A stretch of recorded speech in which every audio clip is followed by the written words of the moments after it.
লাগে সুন্দর মানুষ। একটি প্রতারক চক্র ঢাকাই সিনেমার চিত্রনায়িকা শাবনূর সেজে ফেসবুক পেজ ভেরিফাইড করিয়েছেন। বিষয়টি 25 জুলাই সকালে শাবনূরের নজরে আসে। শুভাকাঙ্ক্ষী পরিচিত জন শাবনূরকে সেই ফেসবুক পেজ সম্পর্কে অবহিত করলে তিনি নিশ্চিত হন ভেরিফাইড পেজটি শাবনূরের আসল নয়। কিন্তু সেই নকল ভেরিফাইড ফেসবুকে যেসব তথ্য দেয়া আছে তা আসল শাবনূরের। বিষয়টি নিয়ে উদ্বিগ্ন এক সময়ের দর্শকপ্রিয় নায়িকা শাবনূর। তিনি গণমাধ্যমকে জানালেন একটি প্রতারক চক্র এর সঙ্গে জড়িত রয়েছে। এ বিষয়ে আগে তিনি কিছুই জানতেন না। শাবনূর এখন অস্ট্রেলিয়ার সিডনিতে স্থায়ীভাবে বসবাস করছেন।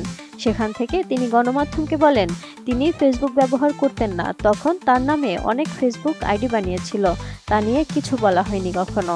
পরে তিনি নিজে ফেসবুক ব্যবহারের পর সবাই জানতে পেরেছেন কে আসল কে নকল। এরপর অনেকে তাকে বলেছিল শাবনূর যেন ফেসবুক পেজ বা আইডি ভেরিফাইড করে রাখেন, তাহলে সবাই নিশ্চিত হতে পারবেন যে কে আসল শাবনূর কে নকল, কারণ ফেসবুকে তার নামে শত শত আইডি ও পেজ। এতে প্রতারক চক্ররা খুব একটা সুবিধা করতে পারবে না, কিন্তু তিনি নিজে ফেসবুক পেজ বা আইডি ভেরিফাইড করার বিষয়টা নিয়ে খুব একটা গুরুত্ব দেননি বলেই জানান। মোনালিসা হেভি ফ্লো 15 পিস প্যাকেটের সাথে 8 পিসের একটি প্যাকেট একদম ফ্রি। শাবনূর উদ্বেগ প্রকাশ করে বলেন এখন মনে হচ্ছে ভেরিফাইড করে নিলেই ভালো হতো। যারা তার নামে পেজ ভেরিফাইড করেছে তাদের উদ্দেশ্য মোটেও সৎ নয়। এই প্রতারক চক্র তার নাম ব্যবহার করে নানা ধরনের অপরাধ ও অপকর্ম করতে পারে, হয়তো এর মধ্যে করেছেও, যা তিনি কিছুই জানেন না। এমনকি যারা এই কাজটি করেছে তাদের কাছে হয়তোবা তার পাসপোর্ট কিংবা জাতীয় পরিচয়পত্রের তথ্য আছে, নয়তো ভেরিফাইড করতে পারতো না। সবাই তাকে জানানোর পর বিষয়টি নিয়ে তিনি চিন্তিত। আমার আইডিতেও কিন্তু শাবনূর দুইবারই শাবনূর আছে, ওই বানান কিন্তু এক, আর অন্যখানে যত বানান আছে ওগুলো কিন্তু কোনো আইডি আমার না। এখন কি করবেন এমনটা জানতে চাইলে শাবনূর জানান তিনি এরই মধ্যে আইনি পদক্ষেপের প্রস্তুতি নেওয়ার সিদ্ধান্ত গ্রহণ করেছেন। থানায় সাধারণ ডায়েরি শেষে তিনি এটি পুলিশের সাইবার নিরাপত্তা বিভাগকেও জানাবেন। তিনি আরো বলেন তিনি নিশ্চিত হয়েছেন যে বাংলাদেশ থেকে এই পেজ কেউ পরিচালনা করছে, এর পেছনে একাধিক মানুষ জড়িত আছে।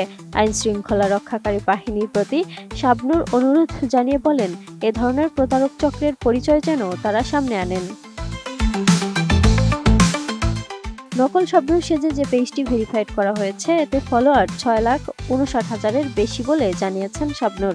এ নায়িকা আরও জানান তার আইডি এবং পেজে যা যা কিছু পোস্ট করা হয় তার পর মুহূর্তেই সেই পেজে পোস্ট করা হয়। খুব কৌশলেই নকল পেজটি চালানো হয়। এরপর ভেরিফাইডও করা হয়েছে নকল পেজটি।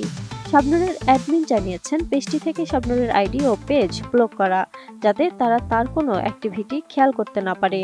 এখন শাবনূরের সবচেয়ে বেশি চিন্তার কারণ হচ্ছে পেজটি যেহেতু ভেরিফাইড, ফলে সবাই মনে করবে এটি তারই।